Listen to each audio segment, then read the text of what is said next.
এই জিনিসটা আমার মতো কী কী খেতে পছন্দ করেন?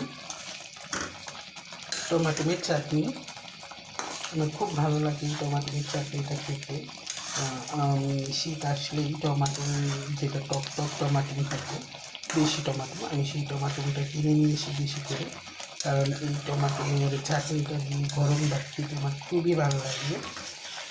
আমি দেখা যায় যে অনেক সময় অনেক বেশি করে টমাটো একবারে করে এই চাটনিটা করে রাখি এবং রেফ্রিজারেটারে রেখে দিই, গরম গরম করে খেয়ে নিই, খুব ভালো লাগে। তো অনেক দিন রাখতে পারি, সপ্তাহখানেকের মতো রেখে দিই, একবারে বেশি করে রান্না করে তারপরে রেখে দিই, খুব ভালো লাগে খেতে, আমার অনেক ভালো লাগে।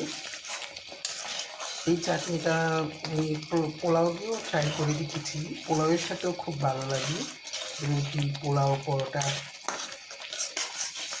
আমার মধ্যে এরকম কে কে এই চাটনি খেতে পছন্দ করেন কমেন্টে জানাবেন।